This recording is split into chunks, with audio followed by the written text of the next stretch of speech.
Bueno, vamos saludando a todos los participantes. Bienvenidas, bienvenidos. Veo que hay ya 15 hasta este punto. Yo creo que como ya son las 9:04, yo voy a ir haciendo la presentación de este evento mientras van ingresando más participantes. Bienvenidas nuevamente, bienvenidos a la cátedra Jesús Antonio Bejarano, ilustre economista tolimense. Hoy hacemos tributo de la mejor manera a este gran economista, con uno de los más brillantes académicos institucionalistas y líderes del área de la sociología económica en el mundo. Muchos sabemos que una de las últimas gestiones que lideró el maestro Jesús Antonio fue la creación de la revista Economía Institucional, liderada desde la Universidad Externado. ¿Qué mejor forma de honrar su memoria? Precisamente con el profesor Alejandro Portes.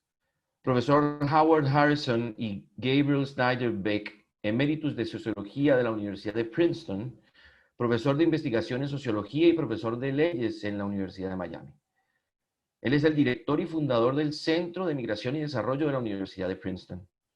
Nacido en La Habana, Cuba, emigró a los Estados Unidos en 1960.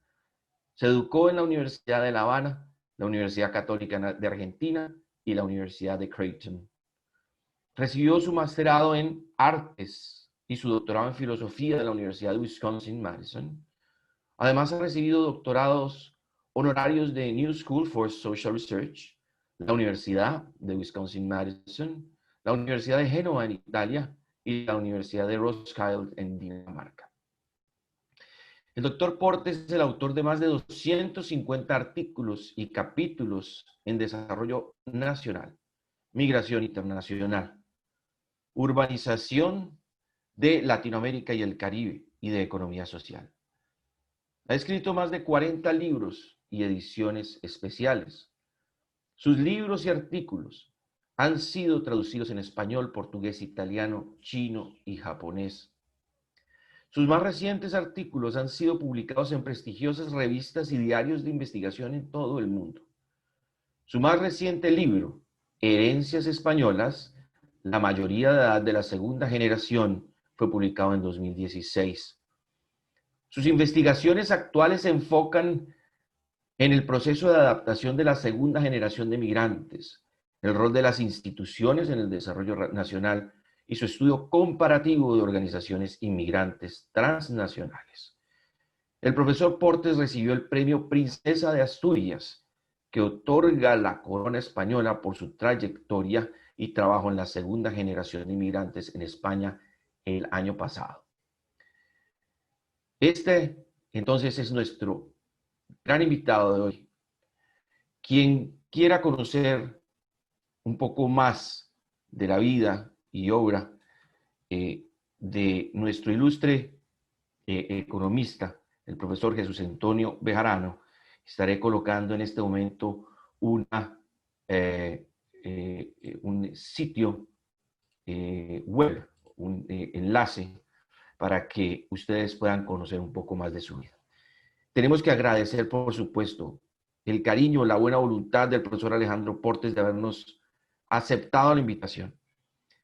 Para mí es un gran honor, un gran académico, una persona que admiro muchísimo. Espero disfrutemos muchísimo con su presentación. Profesor Alejandro, tiene la palabra. Muchas gracias, muy amable.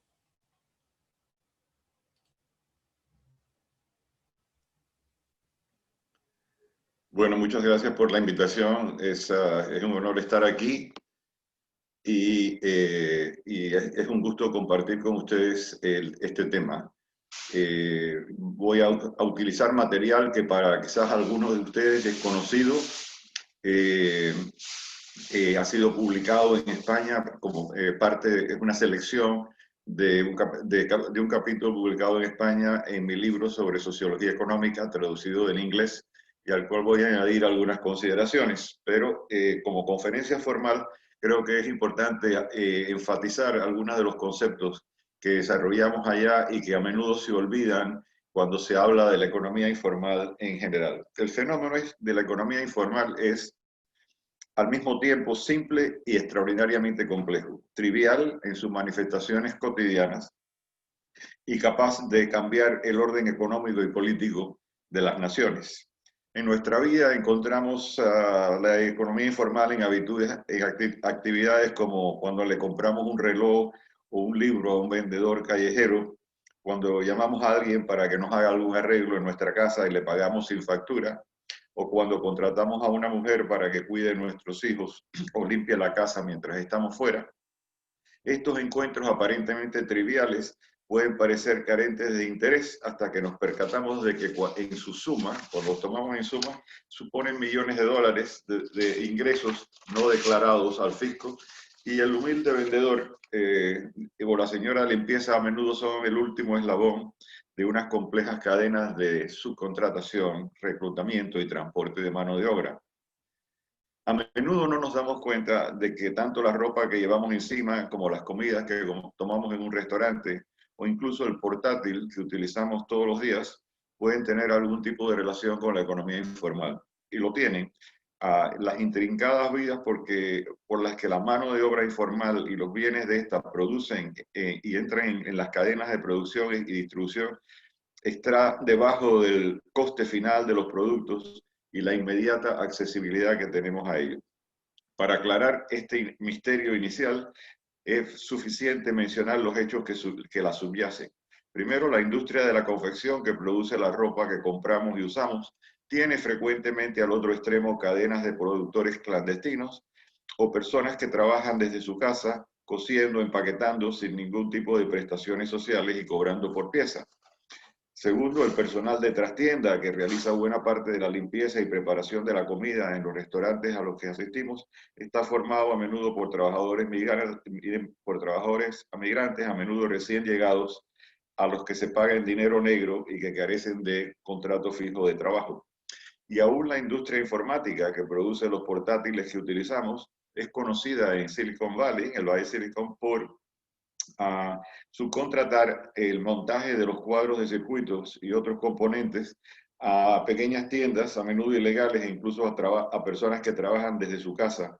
Y estas contrataciones nuevamente se pagan por pieza terminada en una versión actualizada del sistema de potting out de la Edad Media, o sea, del trabajo a domicilio.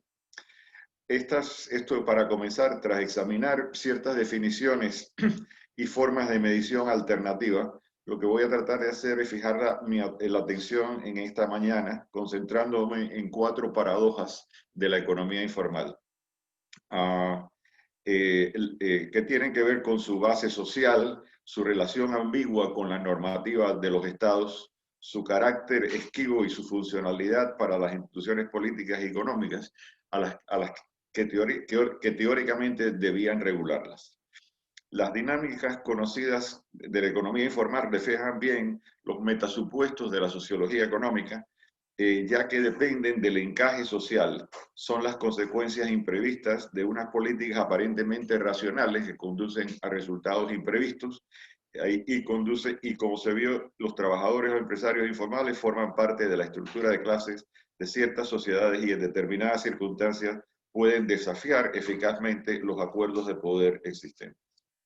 Vamos primero al concepto. El concepto de economía informal surgió en el tercer mundo a partir de una serie de estudios sobre el mercado laboral urbano. Fue el economista Keith Hart, un antropólogo economista, que acuñó el término y lo vio como la expresión del vacío existente entre mi experiencia en África y todo lo que me había enseñado hasta entonces mi educación inglesa. En su influyente informe a la Organización Internacional del Trabajo, Hart proponía un modelo doble para reflejar las posibilidades del ingreso de la mano de obra. Dicho modelo se basaba en buena medida en la diferencia entre empleo asalariado y autoempleo. El concepto de informalidad se aplicaba al autoempleo. Hart destacó las importantes dinámicas y la diversidad de las actividades informales que en su clásica formulación iban más allá de limpiadores de zapatos o vendedores de cerillas. Esta caracterización del sector informal, sin embargo, se perdió posteriormente cuando llegó a la OIT, a la Organización Internacional del Trabajo, que esencialmente redefinió la informalidad convirtiéndola en sinónimo de pobreza, o sea, la informalidad como pobreza. Se consideró la informalidad como una forma urbana de hacer las cosas, caracterizada por los bajos requisitos existentes para acceder a ella en cuanto a habilidades, capital y organización, empresas de propiedad familiar, funcionamiento en pequeña escala, producción intensiva con gran densidad de mano de obra y tecnologías obsoletas, y un mercado no regulado. En publicaciones posteriores, que conocemos mucho del Programa Regional de Empleo para América Latina y el Caribe, el llamado PREALC, que es parte de la OIT, el empleo en el sector informal se denominaba sistemáticamente subempleo y se asumía que afectaba a trabajadores que no podían acceder a empleos en la economía moderna. Esta caracterización de la informalidad como un sector excluido de las economías, en las economías menos desarrolladas, fue ratificado en numerosas ocasiones en estudios sobre pobrezas de la OIT, el PREALC y el Banco Mundial. Esta definición radicalmente negativa del sector informal fue cuestionada por otros investigadores posteriormente con un punto de vista contrario. Desde esta postura alternativa, las actividades informales se consideraban como un signo del dinamismo empresarial popular, descrito por Keith Hart inicialmente en África, y que retomaban las riendas de una parte del poder económico que las élites les habían sido negados. Ese mensaje llegó a América Latina en la voz del economista peruano Hernando de Soto, quien reformuló la postura de Hart y en su libro El otro sendero, definió la informalidad como una respuesta popular a los rígidos estados mercantilistas determinantes en el Perú y en otros países latinoamericanos que sobreviven porque garantizan a una pequeña élite el privilegio de participar legalmente en la economía. Por tanto, a diferencia de la OIT y de PREALC, de considerar a la empresa informal un mecanismo de supervivencia como respuesta a la escasa creación de empleo moderno, la informalidad representaba desde el punto de vista alternativo de Soto la irrupción de las fuerzas reales del mercado en una economía encorsetada por la regulación estatal. El fuerte componente normativo y la fuerte discusión entre estas dos perspectivas en el tercer mundo y en particular en América Latina están presentes también en la discusión sobre la economía informal en los países industrializados, aunque las investigaciones realizadas en los países industrializados han tratado de avanzar una definición más precisa y menos tendenciosa. El consenso en general entre los especialistas en el tema es que el sector informal abarcaría aquellas acciones de los agentes económicos que no adhieren a las normas institucionales establecidas o a las que se niega su protección. O también en nuestra propia definición con Castells, la definición serían todas las actividades no reguladas por el Estado que producen ingresos en un entorno social en el que otras actividades similares sí están reguladas. En otras palabras, para que exista economía informal tiene que haber economía formal. si no hay un ámbito de la economía que está regulado a través de normas estatales, no tiene sentido hablar de una economía informal, porque todo sería lo mismo, sería una economía simplemente espontánea y autorregulada, como que podría ocurrir en naciones sin Estado. Pero la economía informal tiene que ver con ese punto de corte entre lo que son actividades reguladas y protegidas por el Estado y aquellas que le escapan a ella.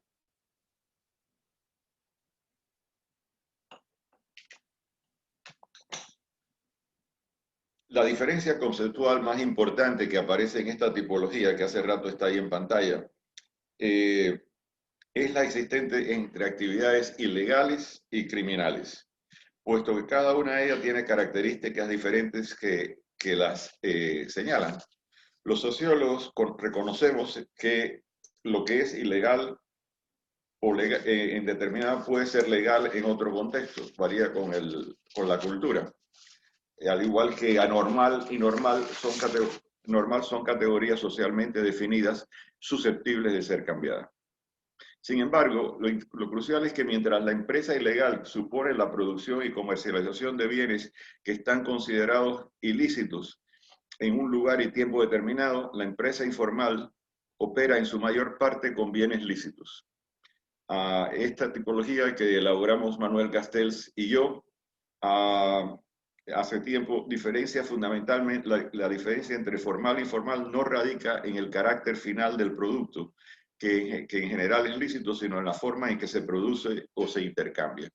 Por ejemplo, ropa, comida de restaurantes, paneles de circuitos electrónicos, a los que me había referido antes, todos ellos bienes completamente lícitos, pueden tener sus orígenes en sistemas de producción legalmente regulados o en sistemas que sortean las normas oficiales.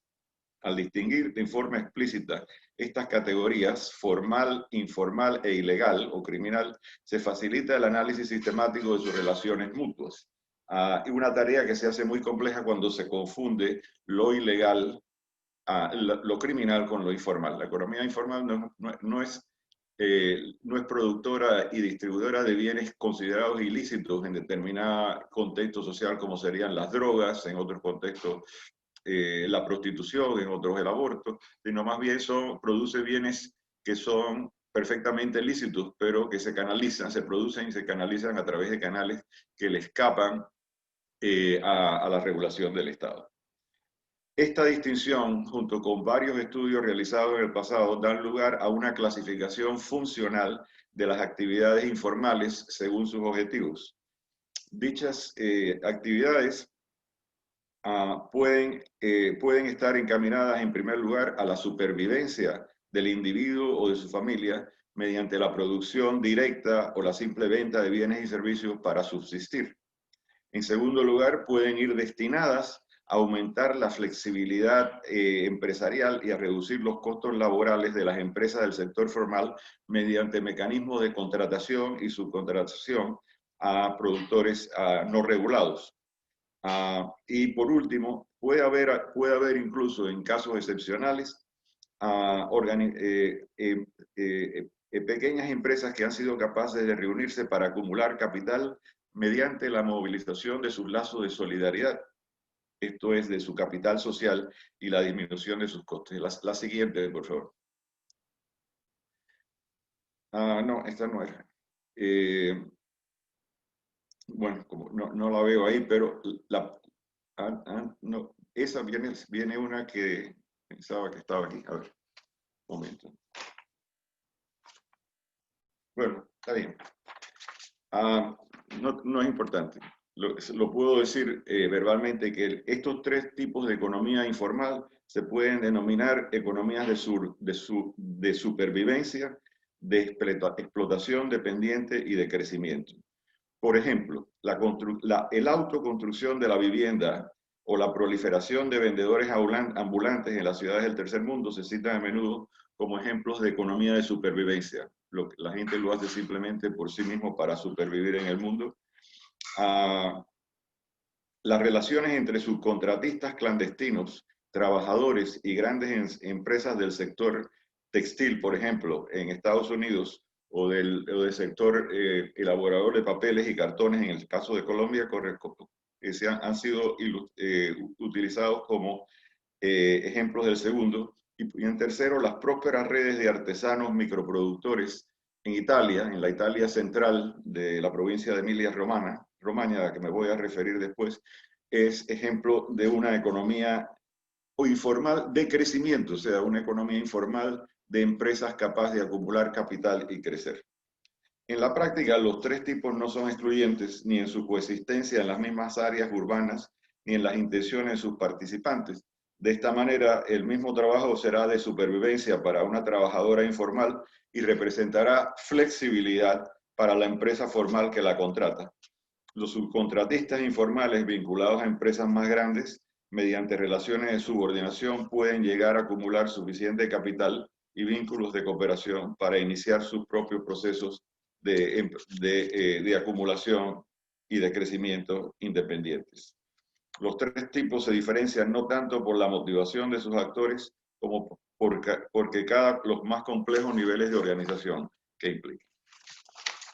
Vamos a la primera paradoja del sector.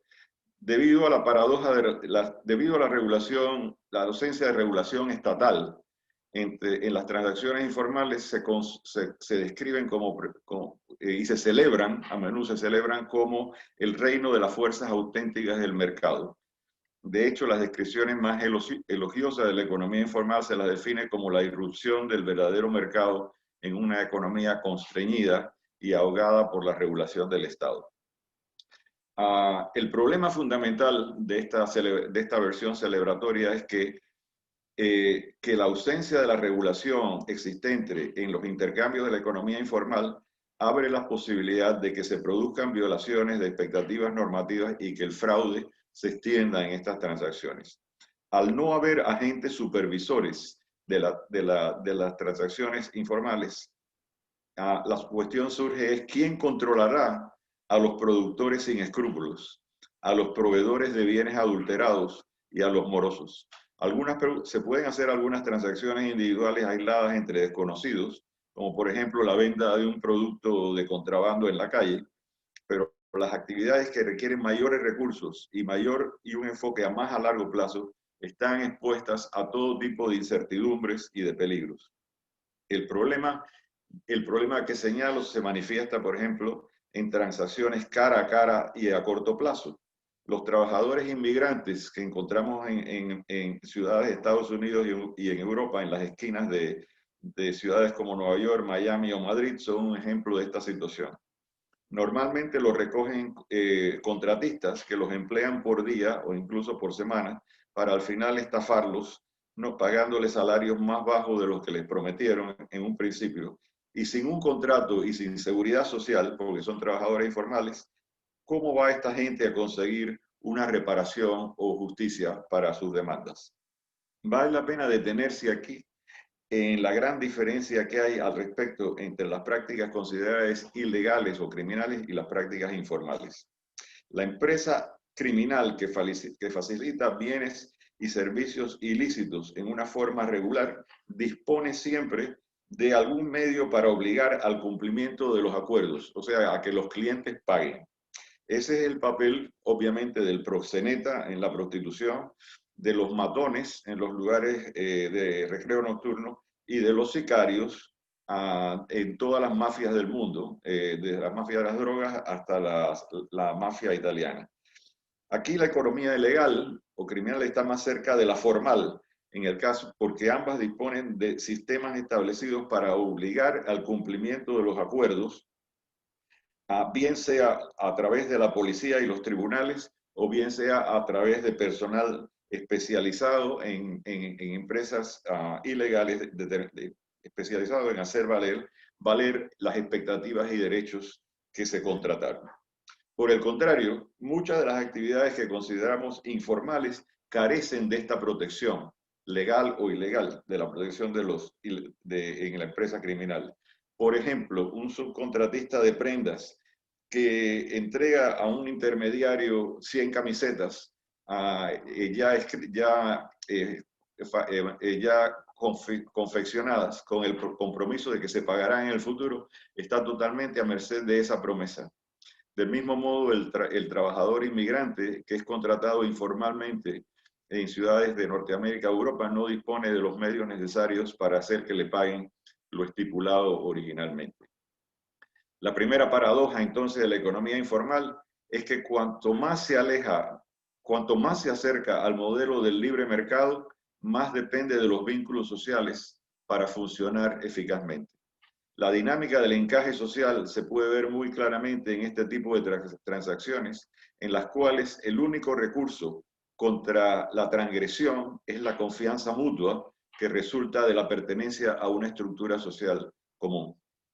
La confianza en los intercambios informales se genera a partir de identidades y sentimientos compartidos ante las expectativas y ante la expectativa de que acciones fraudulentas se castigarán dejando a los transgresores fuera de las redes sociales fundamentales y de futuras transacciones. Voy a ponerles dos ejemplos, uno breve y uno más elaborado sobre una economía informal de crecimiento, de las que escasean en América Latina, pero son importantes conocer. El ejemplo más sencillo es el de las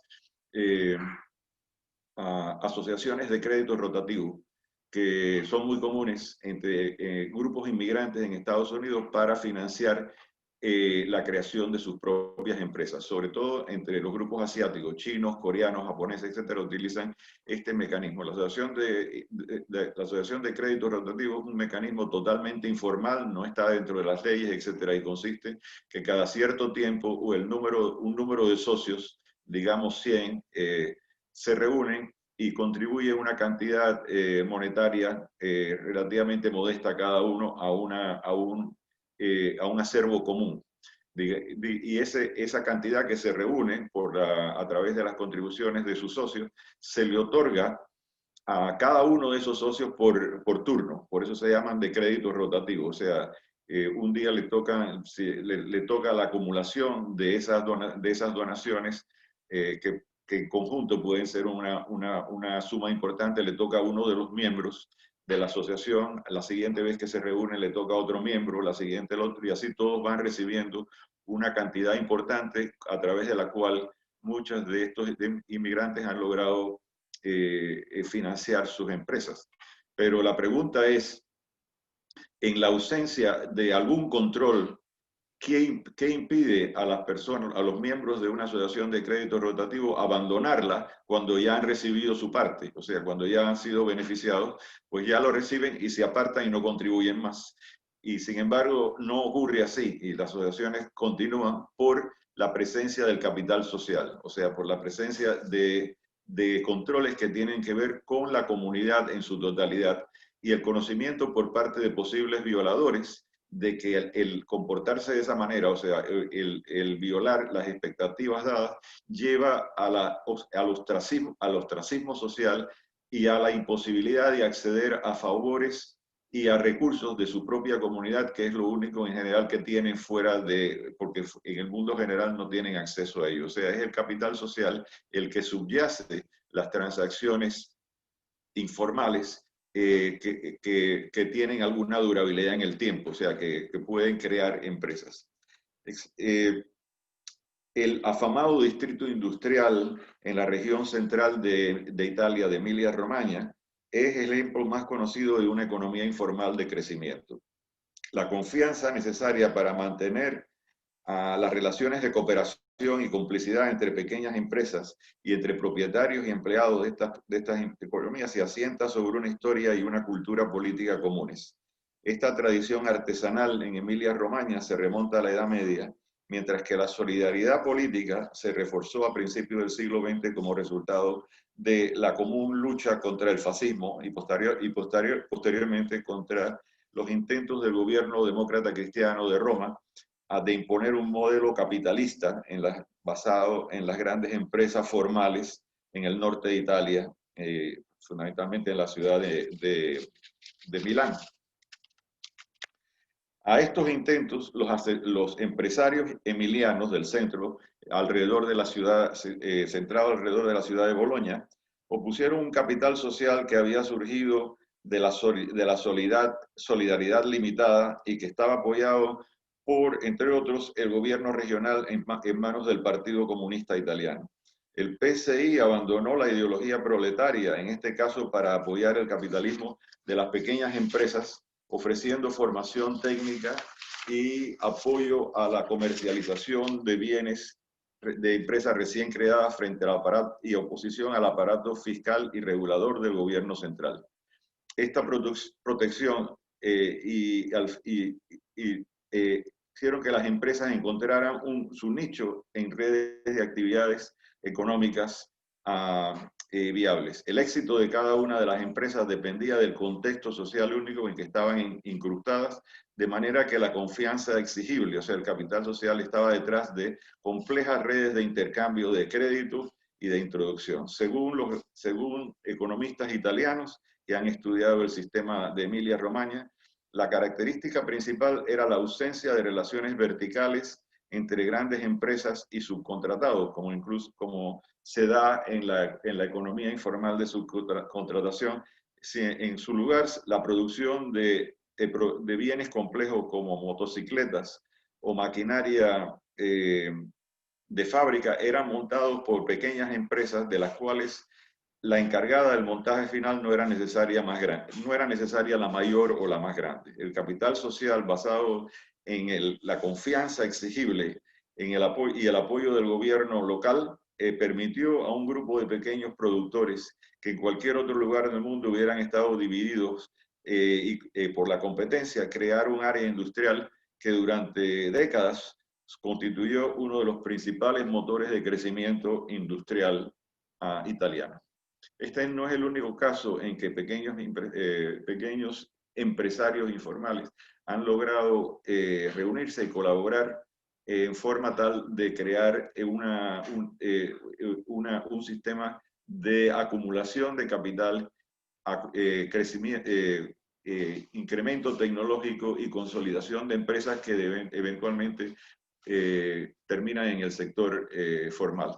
Lo que ocurre en la mayoría de los casos es que esta economía de crecimiento, economía informal de crecimiento, es excepcional, porque la tendencia es a que el Estado y sobre todo las grandes empresas pongan a las pequeñas a competir entre ellas mismas, o sea, las manipulen, de forma tal que se pierde este sentido de solidaridad entre los productores, cuyas relaciones son simplemente verticales con las empresas mayores que los contratan y por tanto carecen de la solidaridad necesaria para crear un sistema como el que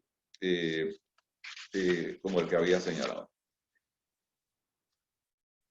Bueno, seguimos con esta parte. Vamos a la siguiente. Esta era la otra que quería ver, la diapositiva. La paradoja del control del Estado. Peter Evans, un famoso sociólogo norteamericano, pone, por ejemplo, de lo que él denomina el Estado depredador en el tercer mundo, el caso de Zaire, hoy el Congo, la República del Congo. Durante el prolongado régimen de Mobutu Sese Seko, el Estado de Zaire, hoy Congo, degeneró un conjunto de feudos, cargos comprados y vendidos libremente, que prosperaron gracias al cobro de comisiones a las empresas y a la población en general. Para Peter Evans se traduce en una situación en la que los funcionarios del Estado exprimen los recursos de la sociedad civil sin mayor consideración hacia el bienestar de la ciudadanía de la que tendría un animal de presa hacia sus víctimas. Señala que este es un caso extremo que apoya la crítica que hacen los seguidores de la teoría de la elección pública en ciencia política a las nefastas consecuencias que tiene la interferencia del Estado en la economía. Para los seguidores de estas teorías, todos los estados se convierten en depredadores al principio o al final.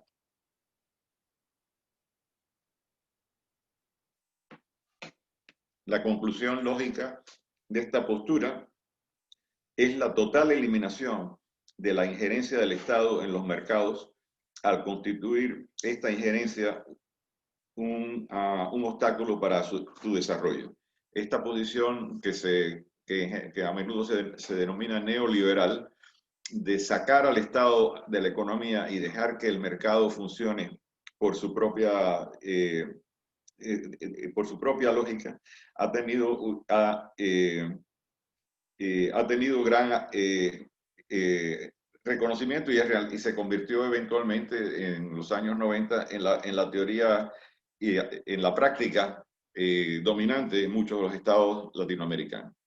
Sin embargo, vamos a preguntarnos qué pasa cuando el Estado desaparece. Este triunfo de la mano invisible en general no conduce al desarrollo capitalista, como podría deducirse de la teoría de la elección pública y de la posición por parte de Soto en el otro sendero, sino todo lo contrario.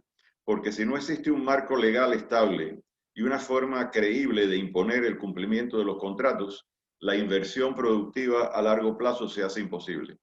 En estas condiciones, la actividad empresarial consiste en una apropiación oportunista de rentas mediante la compra de privilegios del Estado, más que de un planeamiento a largo plazo para obtener beneficios.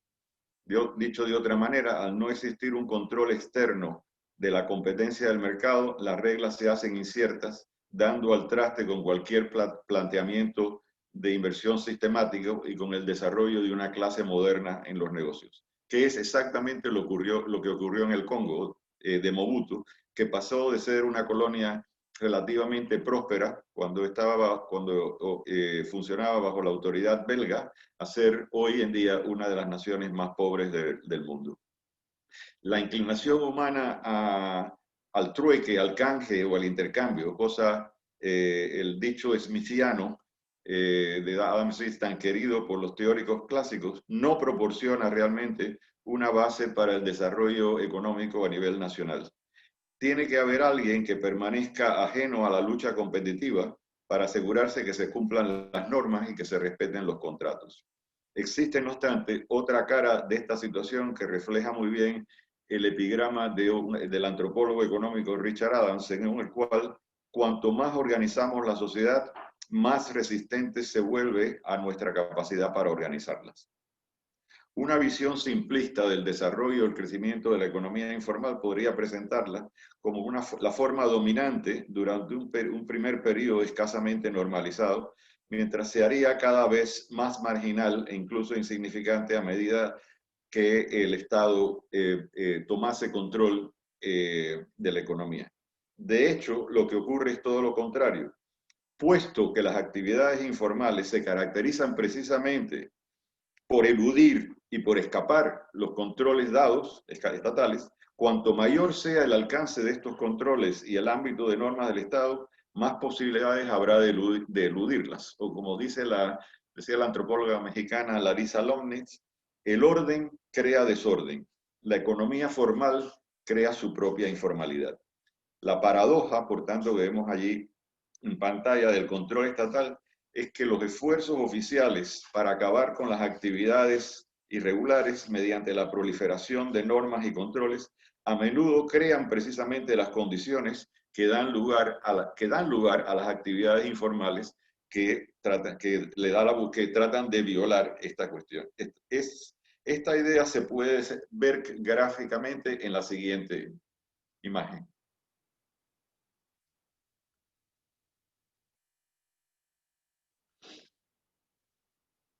En condiciones de control limitada del Estado, cuando hay regulación mínima, la mayoría de la actividad económica es autorregulada, pero no informal porque no contraviene ninguna norma existente. Pero a medida que estas normas proliferan, las oportunidades de eludirlas también aumentan. Y en el caso extremo, toda la economía se ve afectada por regulaciones y es posible, y en este caso el universo de posibilidades para infringir las existentes normas es mucho más amplio. Un ejemplo familiar para la mayoría de quienes me escuchan es el caso de las experiencias de los paraísos fiscales y los planes de evasión de impuestos. La evasión fiscal y los paraísos fiscales en otros países no existirían si no existiera un sistema fiscal de gravación. Cuanto más intrusivo y más duro sea el sistema de impuestos, mayor será el incentivo y número de oportunidades para resarcirse de él, ocultando capital o diseñando estrategias para transferirlo. La paradoja del control estatal es en esencia una manifestación concreta de las consecuencias inesperadas, ya que los intentos por controlar la economía pueden terminar produciendo un efecto directamente contrario al deseado. O sea, como decía Lomnis, el orden crea desorden, el esfuerzo por controlarlo todo termina por crear oportunidades para actividades en muchos aspectos de la economía. Pero esta no es toda la historia. Esta es una aproximación inicial que conviene tener en cuenta para decir que la informalidad no es completo desorden. No es decir que primero al principio de la formación de nuestros países o del principio de la economía moderna, todo era informal. En aquella época, sin regulación estatal, no había formalidad y por tanto no había informalidad.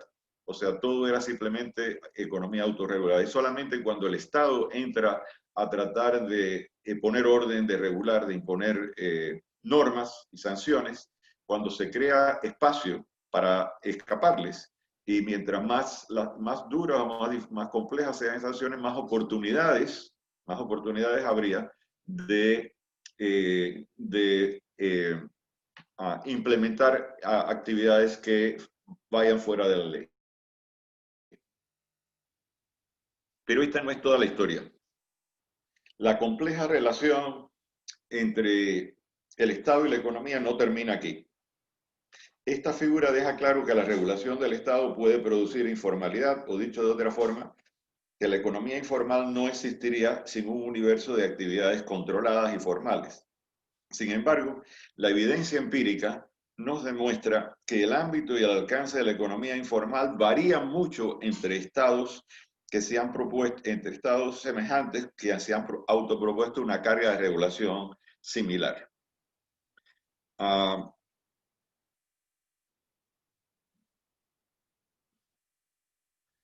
La hipótesis de Adams y Lomnitz podrían reformularse para expresar que el desarrollo de la regulación estatal aumenta las oportunidades para dedicarse a actividades irregulares, pero no determina su magnitud real ni su forma.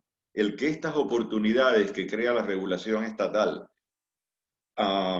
se implementen, se utilicen depende de otros dos factores. La capacidad reguladora del Estado que promulga estas normas y la estructura social y los recursos culturales de la población sujeta a dicha regulación. Como el argumento es complejo, me voy a referir exclusivamente al primero de estos condicionantes, o sea, la capacidad reguladora del Estado. Es obvio que el grado de implantación de las oportunidades informales y la forma en que éstas pueden tomar dependerá de la capacidad de los organismos oficiales para hacer cumplir las mismas normas que dictan. No es tan obvio, en general, para la mayoría de las personas que el poder del Estado, o sea, que el poder del Estado, el poder regulador del Estado sea en principio independiente del conjunto de normas que trata de imponer. Dicho de otro modo, estados con una capacidad reguladora semejante pueden decidir aplicar grados distintos de control a la actividad económica, llevando a consecuencias muy distintas. Y esto es lo que vemos en la siguiente figura. Los estados con capacidad mínima de regulación para hacer cumplir sus normas pueden ser conscientes de ello y dejar que la sociedad civil se autorregule. Esto lleva a una economía que podríamos llamarle de frontera, una economía donde no hay formalidad ni informalidad, es una economía autorregulada a través de mecanismos de redes sociales, etc. Donde otra posibilidad es que un Estado débil intente formalizar parte de su economía en un área más regulada dentro de un conjunto limitado de leyes. Esto conduciría a lo que podemos llamar el Estado enclave, que es muy común en los países del tercer mundo, donde las regulaciones y los controles estatales se aplican en un entorno limitado, en general alrededor de la ciudad capital o de algunos de los centros productores de exportación, pero no en el resto del país, porque el Estado no tiene capacidad para extender las normas y regulaciones. Y entonces hay un claro punto de corte entre lo que es la vida económica en las grandes ciudades o las capitales y lo que es el resto del país.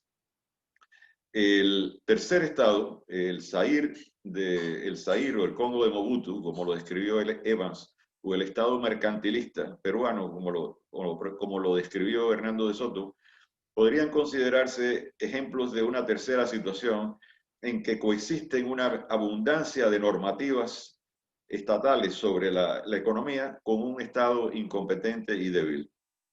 Esta es la situación que favorece el que aparezca un patrón depredador donde solo una pequeña élite se beneficia de la protección del Estado y de los recursos del Estado. Esta es la situación muy común, esta tercera celda, lo que llamamos aquí el Estado mercantilista.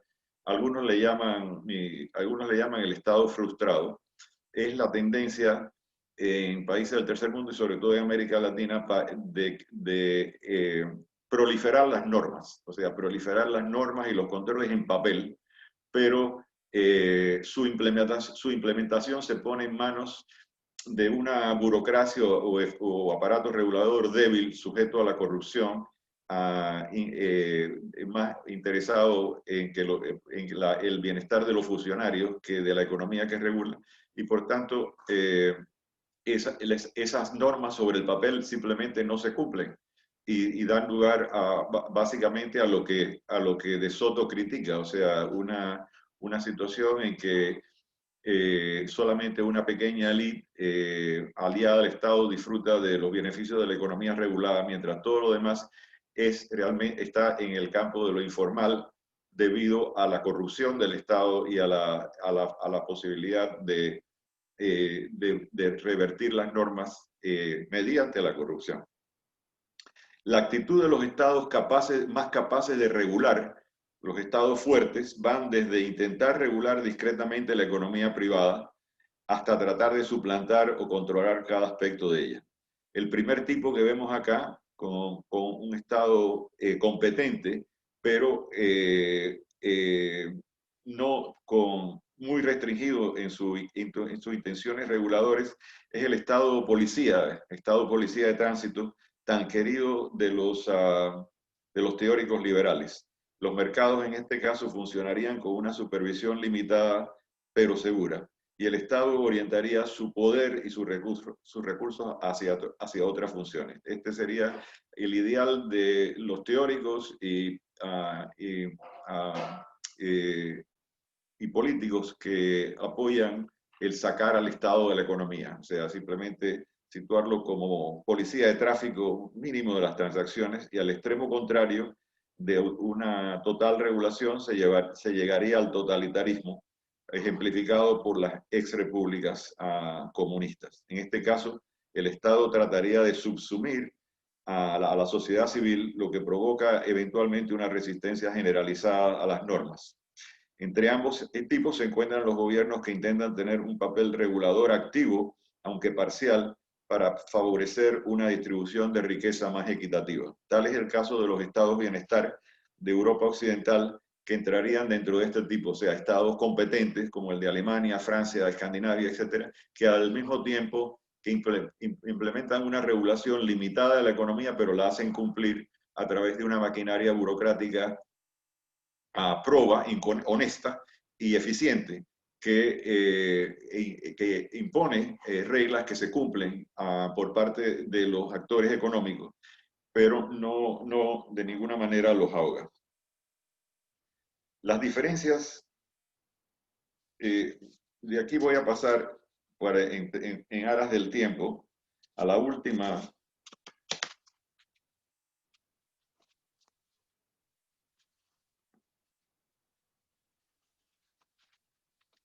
a la paradoja final que a la que me quería referir me quería referirme con ustedes.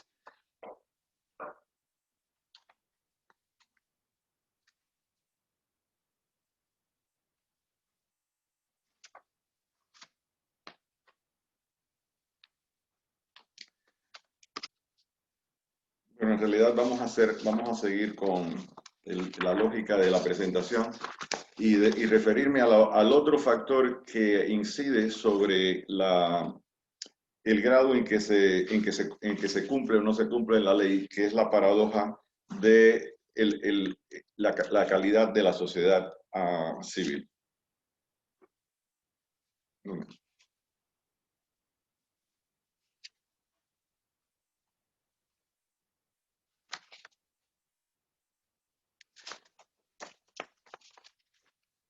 Las diferencias en el alcance de las normas oficiales y de la distinta capacidad de los estados para controlarlas interactúan con las características de la población a los que afecta esa regulación. Parece lógico pensar que la receptividad o resistencia a las normas oficiales y la capacidad para organizar distintos tipos de empresas sumergidas variará dependiendo de las sociedades.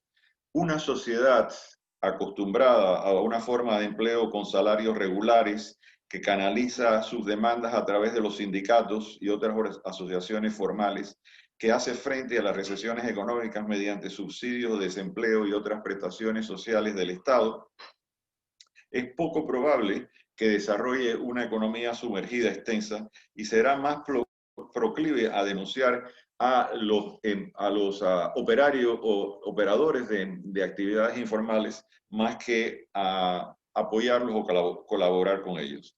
Tal sería el caso, por ejemplo, de Alemania, que tiene el subsidio de desempleo más elevado de Europa Occidental, pero que también dicta severas sentencias contra aquellos que realizan una actividad laboral no declarada mientras están percibiendo tal subsidio. Tal política tiene un gran apoyo por parte de la sociedad civil alemana, que considera estos empleos paralelos como una forma de aprovecharse de los ciudadanos que cumplen con la ley y pagan con sus impuestos. O sea, es que es visto como un abuso de los privilegios que otorga el Estado. Otro ejemplo lo podemos encontrar en la clase trabajadora inglesa durante el periodo de ajuste, siguiendo el periodo de ajuste económico de Thatcher en la década de los 80. A pesar de las elevadas tasas de desempleo entre los trabajadores ingleses, la informalización de la economía no llegó a despegar en el Reino Unido, porque aquellos que habían sido desplazados de su empleo formal a tiempo completo pasaron a ocupar empleos legales a tiempo parcial y a desarrollar actividades de autoaprovisionamiento, más de que constitución de economías informales opuestas al Estado. Al otro extremo de la sociedad civil existen sociedades acostumbradas a depender de sus propios medios para sobrevivir y que desconfían de la intervención estatal que ven como opresora y impredecible. Estas sociedades serán más proclives a considerar la creación de empresas informales como algo relativamente normal y la participación en la economía sumergida como una forma justificable moralmente de subsistencia. Estas comunidades poseedoras ellas mismas de suficiente capital social, o sea, y reforzadas por la solidaridad común, son capaces de realizar con normalidad y de forma continua transacciones económicas en situaciones donde no existe el Estado, o sea, en situaciones de frontera, o donde la solidaridad del clan pasa a ocupar el papel de la economía o de la normativa oficial.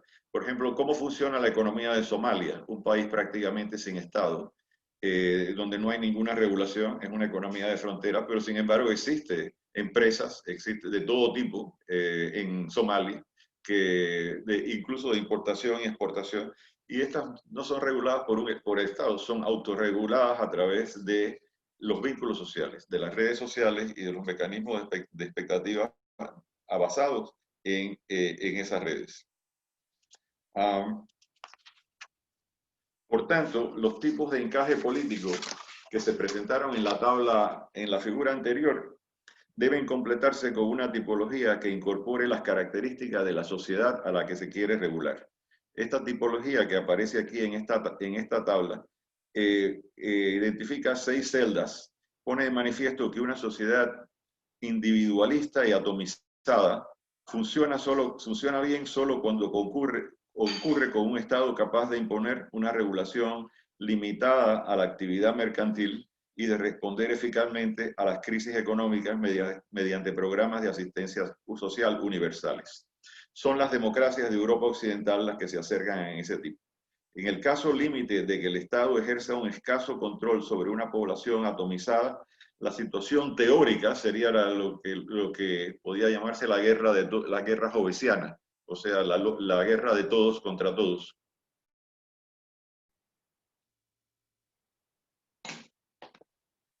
Y en el extremo opuesto, una total atomización social unida a un Estado muy poderoso estaría sentando las bases de una sociedad que se encuentra indefensa ante el poder gubernamental, que es el caso de la Unión Soviética, por ejemplo, en el periodo del apogeo del estalinismo. No obstante, es difícil identificar casos concretos de cualquiera de estos dos tipos extremos, o sea, la guerra hobbesiana o la planificación totalitaria, porque la sociedad civil se autoorganiza en ambos casos sobre las bases de solidaridad que tenga a su alcance. En situaciones de frontera, las guerras hobbesianas se evitan gracias a la aparición de jerarquías sociales asentadas en las tradiciones que existan y los valores que existan en ese lugar y capaces de imponer un mínimo de previsibilidad y orden, lo que es el caso de los países sin casi Estado de África, como Somalia. En el caso del totalitarismo, el poder gubernamental sin restricciones, que controla la sociedad totalmente al principio, es cada vez más cuestionado por la sociedad civil, que va encontrando una base y otra de confrontación para desafiar a la economía estatal. En múltiples casos, como resultado de su incapacidad para poner fin a las iniciativas populares de la que mismo depende. El mecanismo, en este caso, social de oposición al Estado totalitario es la negación de información. O sea, el proveer información falsa, el reporte falso frente a los organismos estatales que dependían de esta información para la planificación a largo plazo. En fin, la economía formal de los estados totalitarios se convierte en un mundo imaginario donde los funcionarios se alimentan unos a otros de informaciones y datos falsos. Y eventualmente hay una implosión de tales economías, y es la economía informal, que en esas áreas de las ex repúblicas soviéticas se llamaba la segunda economía, la que toma el control de la economía.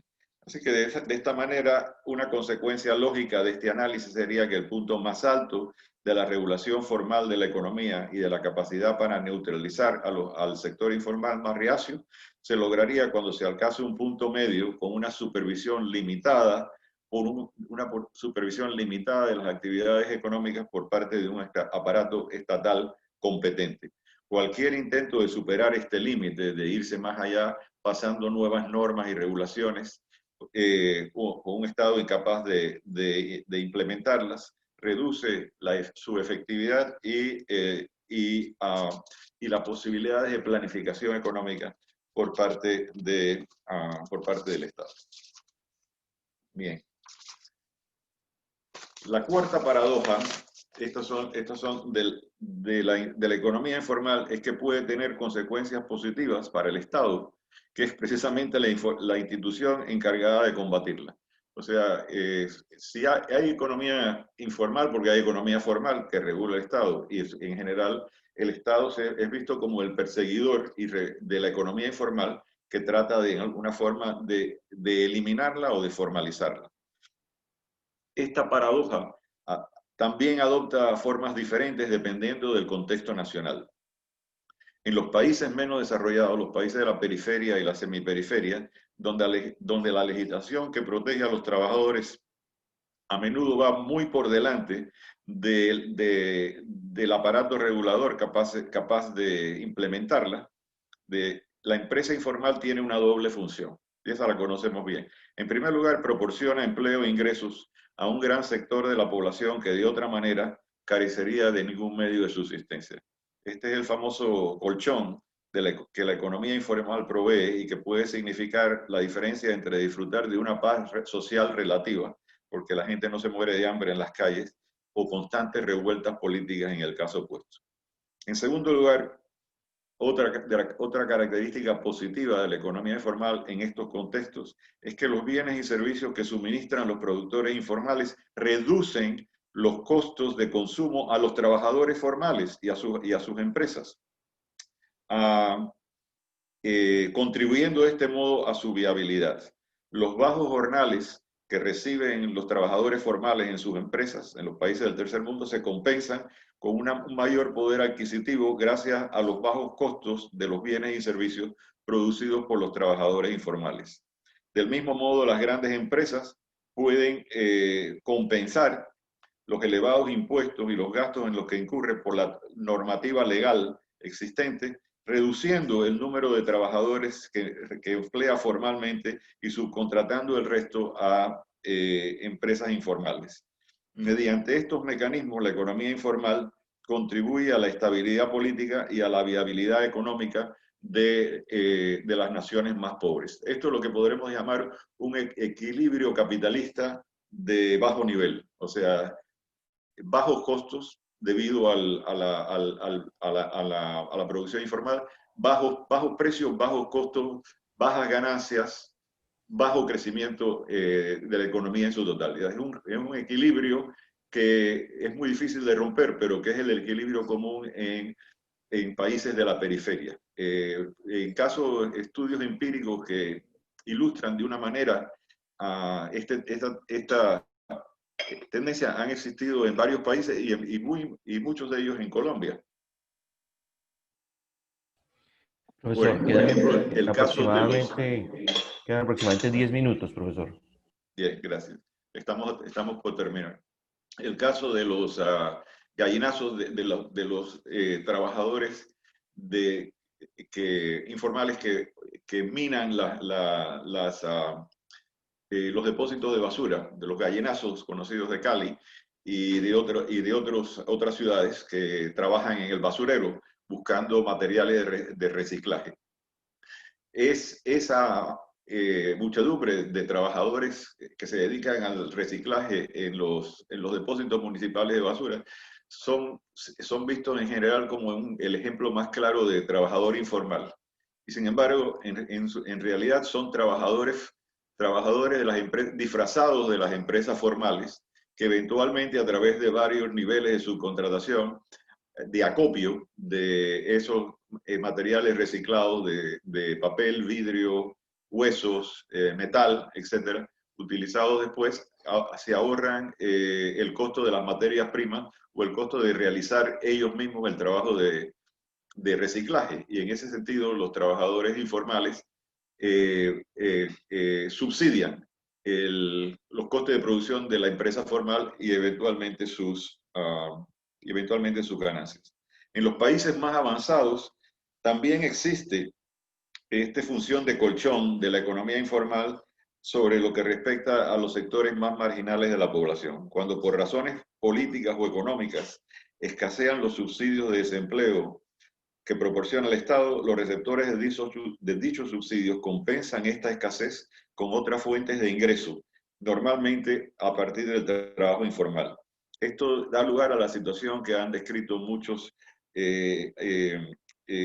investigadores urbanos, donde los guetos, las áreas donde reside la población más pobre, en general negra, combinan las prestaciones sociales muy modestas por parte del Estado con trabajos en negro, trabajos informales que son que no son reportados y que forman una compensación. Aunque la informalidad también proporciona un entorno seguro para nuevas innovaciones empresariales. En el caso de la Emilia-Romagna, a la que me he referido, aunque el gobierno de Roma miraba con recelo lo que estaba ocurriendo en Emilia-Romagna, las redes informales de cooperación y solidaridad entre los artesanos emilianenses consiguieron construir un distrito industrial que se convirtió en un modelo mundial. Este no es el único ejemplo de esta función de incubadora que podría tener la economía informal, como lo demuestra el hecho de que muchas de las empresas en el Valle de Silicon se originaron en los garajes y sótanos de sus propietarios en forma completamente informal. En el caso de los nuevos pero viables proyectos empresariales, la economía informal puede funcionar como un colchón protector, esto es más bien en las economías avanzadas, que les permite eludir costosas regulaciones que podrían dar al trasto prematuramente con ellos. A medida que las empresas maduran, entran a formar parte de la economía formal, contribuyendo así a su crecimiento. Y eso fue lo que ocurrió tanto en el caso de la Italia central como en el Valle de Silicon. Los efectos positivos de la economía informal pueden explicar por qué estos efectos positivos de colchón o de incubadora, son los dos a los que me he referido, hay otros, por qué los gobiernos de los países avanzados, como los de los periféricos, adoptan normalmente una actitud ambigua hacia estas actividades, tolerando su existencia, al menos de manera temporal. Una tolerancia excesiva hacia la economía informal pondría en entredicho la credibilidad de la ley y por tanto la voluntad de las empresas formales y los contribuyentes de continuar asumiendo sus obligaciones. Una actitud demasiado represiva acabaría con el colchón creado por las actividades informales o, lo que es peor, haría que estas actividades se ocultaran aún más, privando así a las autoridades de cualquier información. Las complejas relaciones entre el Estado y la economía informal que hemos visto acá hacen que un enfoque del fenómeno basado en la simple evasión impositiva sea insuficiente. El análisis actual y futuro de los fenómenos de la economía informal debe ser tan flexible como la propia economía informal ha demostrado ser, combinando estadísticas agregadas y encuestas en gran escala con una cuidadosa investigación de primera mano en el campo. Asimismo, estas actividades constituyen un lugar privilegiado para analizar los fundamentos y el funcionamiento real de la economía. Aunque una aproximación simplista puede ver las actividades como el paraíso del mercado libre, no es así. Se trata en realidad, y más claramente, de la acción y de la operación de redes sociales y las consecuencias imprevistas que su funcionamiento y el capital social que crea tiene para las acciones o intenciones de los estados nacionales. Muchas gracias. Muchísimas gracias, profesor Portes, por esta maravillosa presentación. Si el problema de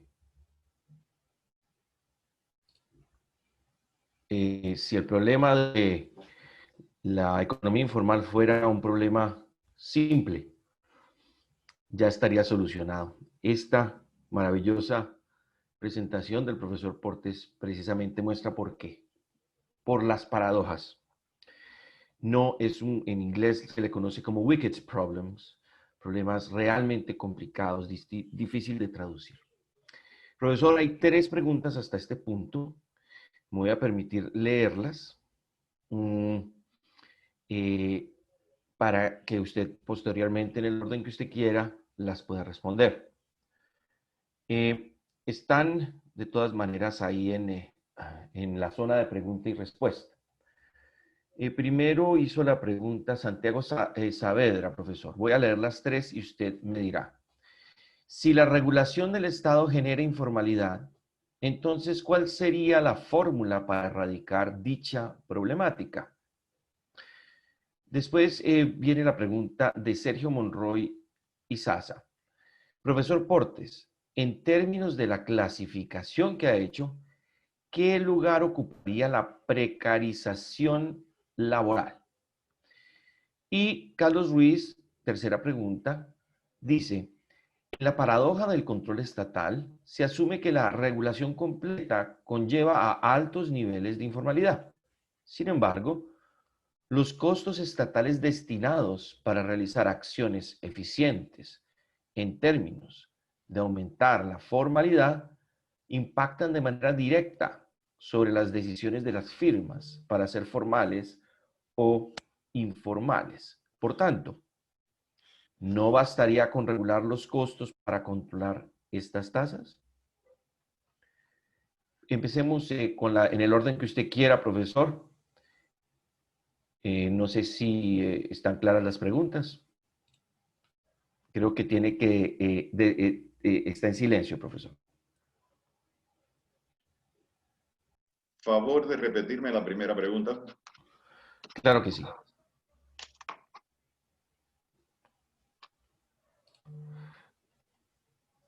Un segundo, por favor.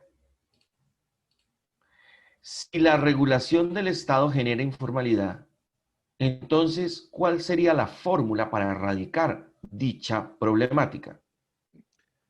Bien, eso es precisamente si sería eh, eh, evitar las regulaciones excesivas, las regulaciones en papel excesivas pasadas muchas veces por el legislativo, que después el propio Estado se desmiente en su incapacidad de cumplirlas, ya sea porque no tiene el aparato regulador necesario para hacerlo. Y en ese sentido es preferible, es preferible ser cuidadoso en la regulación, en lo que se regula y permitir más espacio a la economía eh, para que pueda operar de acuerdo a su propia lógica. O sea, la solución está en esa celda intermedia donde hay una creciente capacidad por parte del Estado de implementar sus regulaciones y sus actividades junto con una cierta sobriedad en el uso de su poder y de su capacidad en lidiar con el mundo de la economía real. O sea, hay que dejar espacios. Si se deja demasiado espacio, vamos al reino del libre mercado, donde también puede haber toda una serie de caos, un caos porque no hay regulaciones y de incapacidad de llevar a cabo planes a largo plazo. El otro extremo de la regulación totalitaria genera curiosamente, eventualmente, una oposición generalizada por parte de la sociedad civil y una animadversión que niega las intenciones del Estado. Ese, por ejemplo, quizás con eso respondo a otra pregunta. La experiencia de los países socialistas y hoy en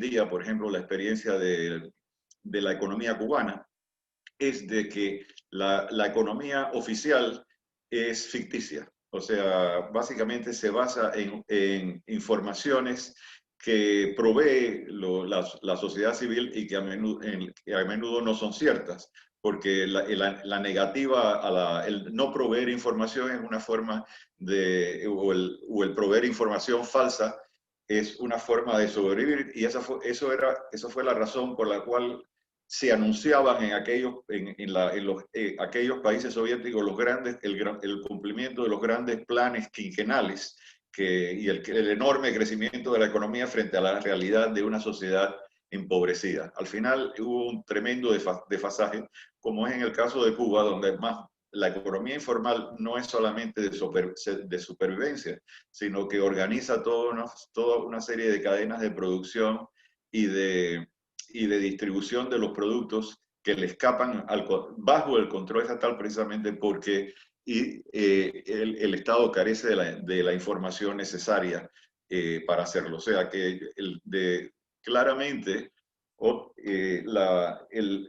el el papel regulador del Estado es extremadamente importante para permitir la acumulación capitalista formal, porque tiene que haber predecibilidad en el cumplimiento de los contratos, etc. Pero fuera de ciertos campos no es necesario ser parco y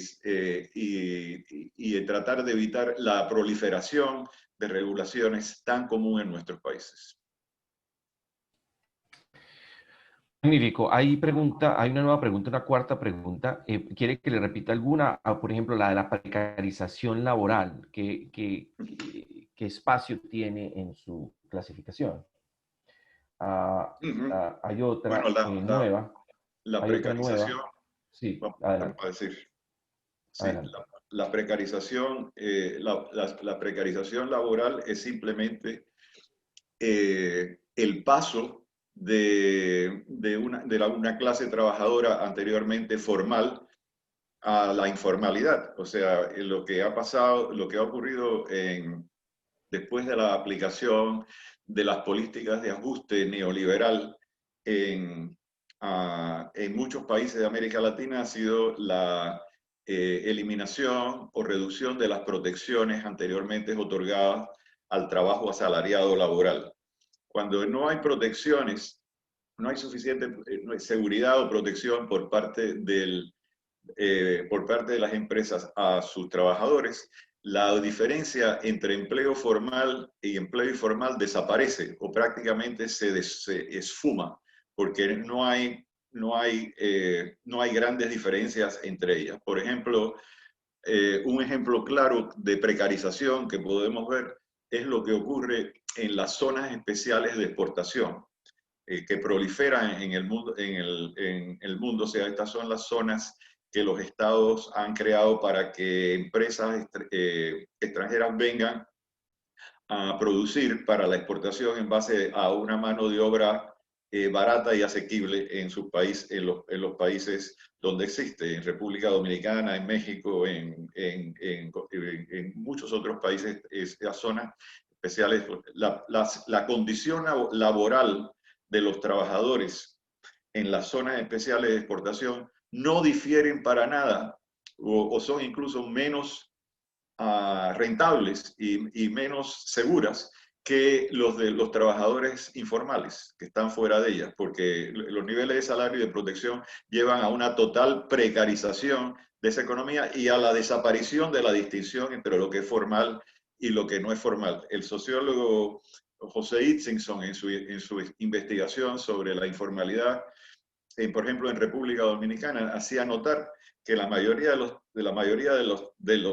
muchos de los trabajadores optaban por convertirse en empresarios informales y no ir a trabajar a las fábricas de exportación, a las zonas especiales de exportación, porque sus remuneraciones y su condición era peor.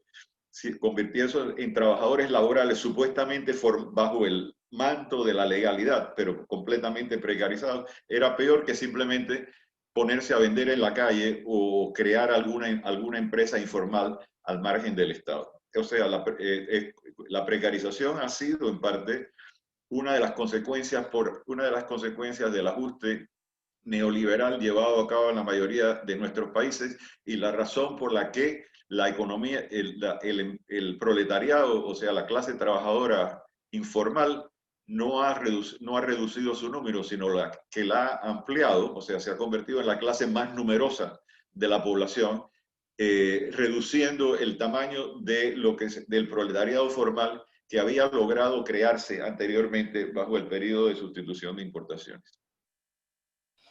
Hay una cuarta pregunta, profesor, del doctor Ricardo Argüello.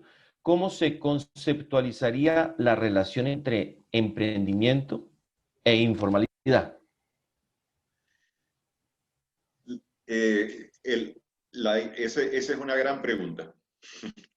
Esa es una gran pregunta porque es muy difícil convertirse cuando hay un Estado tipo mercantilista, como el que habíamos visto en una de las tablas, un Estado súper regulador.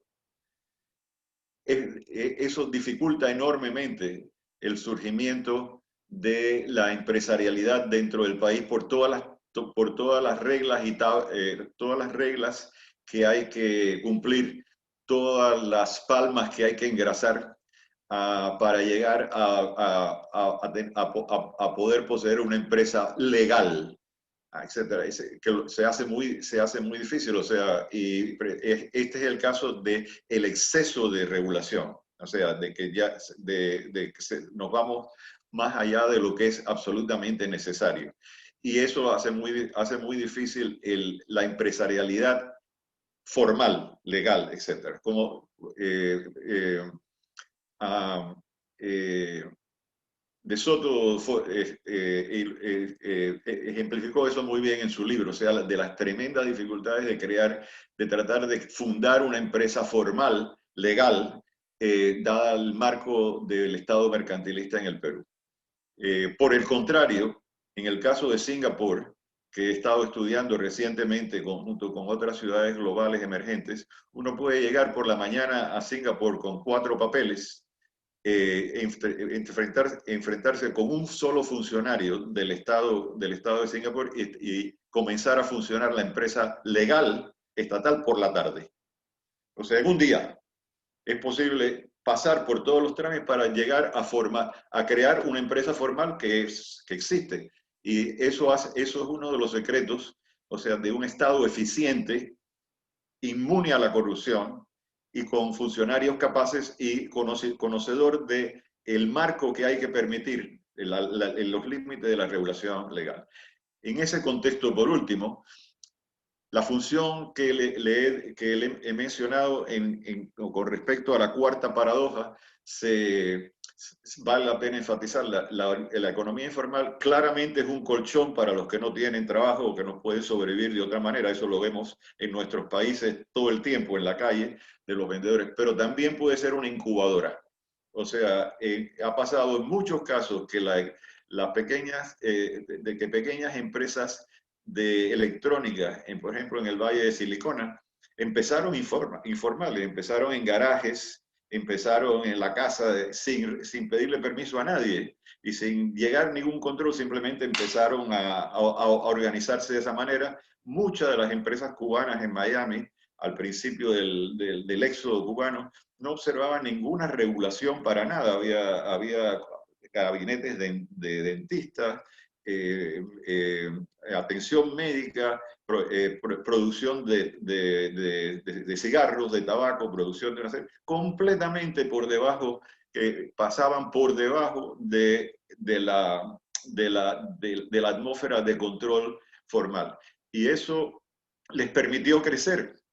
O sea, esa función fue una función incubadora, porque si estas pequeñas empresas, esta intención empresarial, hubieran tenido que pasar por todos los controles estatales que existían, no hubieran podido sobrevivir. Para poder consolidarse y capitalizarse, tenían que pasar por ese periodo de trabajo debajo bajo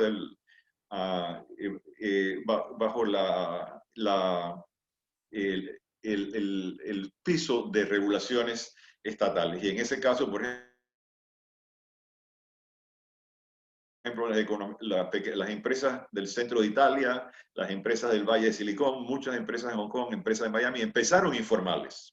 Y eso puede ser la relación entre informalidad y empresarialidad. Muchas gracias, profesor. Y quisiera yo meter mi pregunta. Y es algo que vengo pensando hace muchos años, incluso le propuse a usted que se uniera a nuestro proyecto. El tema de George Soros de reflectividad. Según su análisis, según su presentación, la clasificación es muy importante, pero especialmente cómo se influye para clasificar.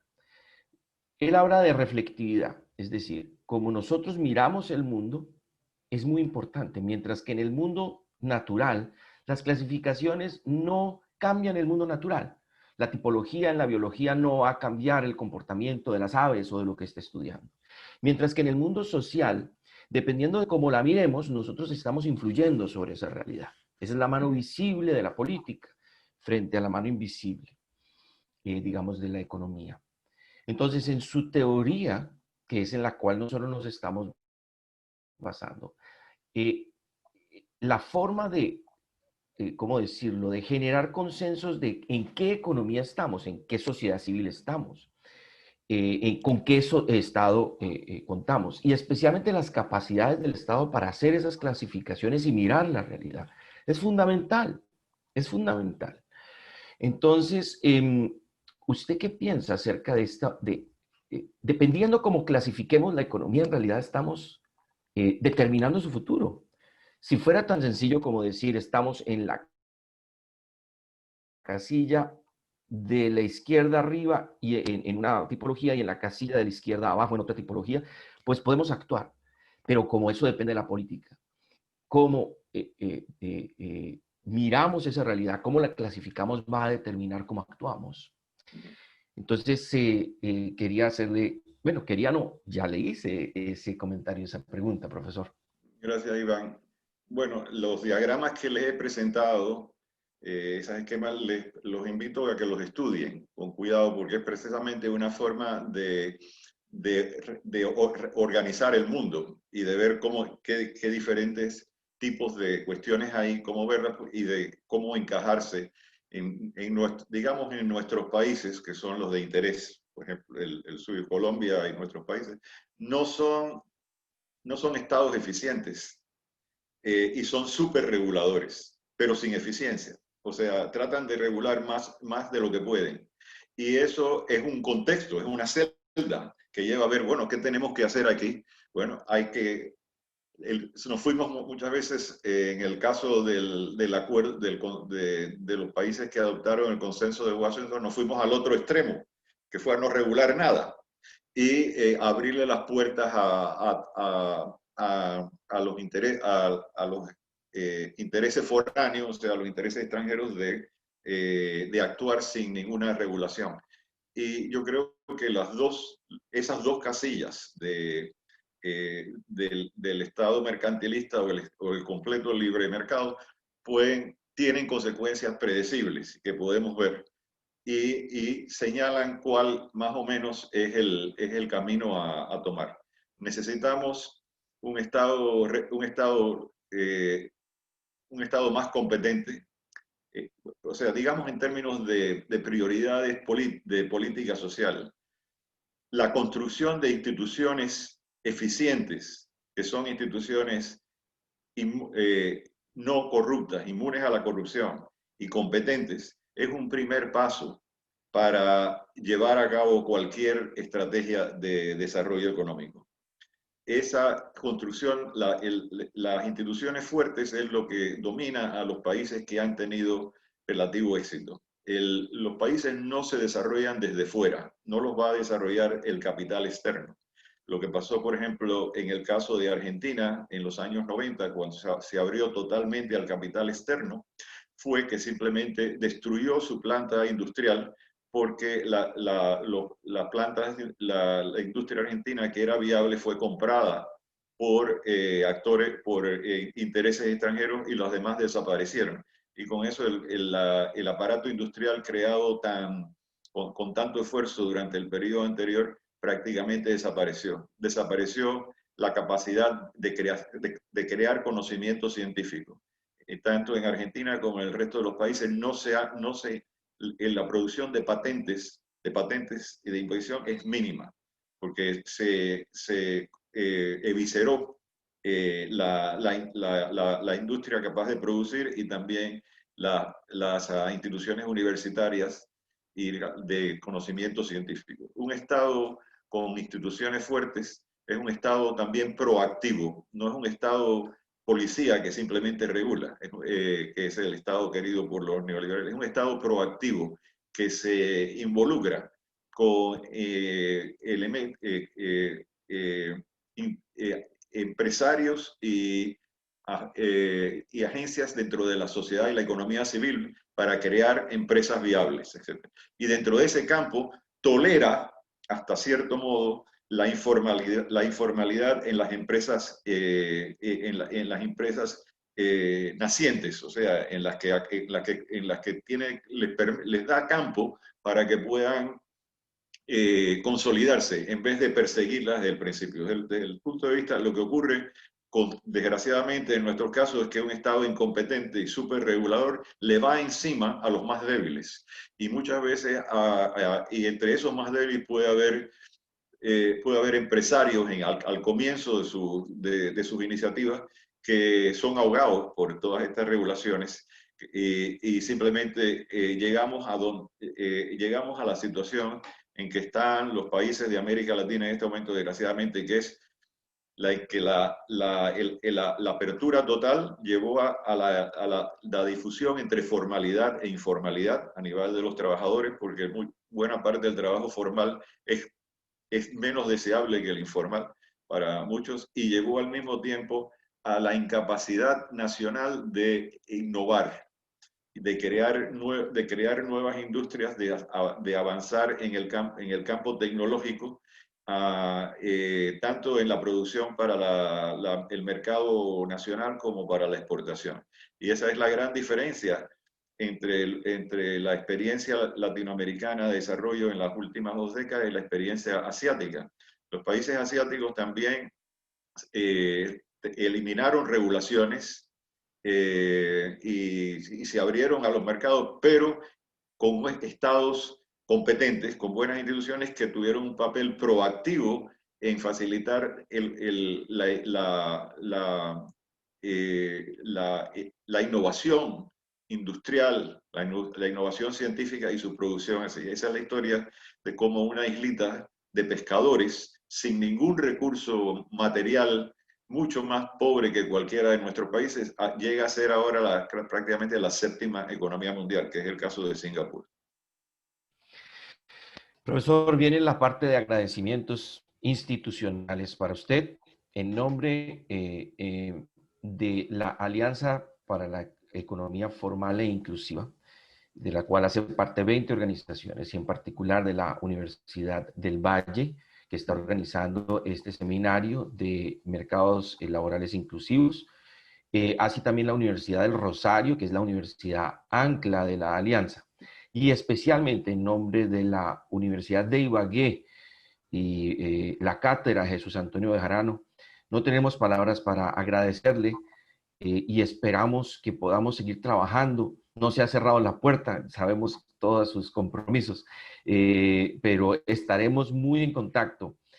Como le prometí hace 10 años, aunque no fue un libro lo que pudimos producir, sí hemos podido producir con toda esta alianza un programa que tiene mucha solidez, respaldo por el gobierno colombiano y lo necesitamos en esta alianza, profesor.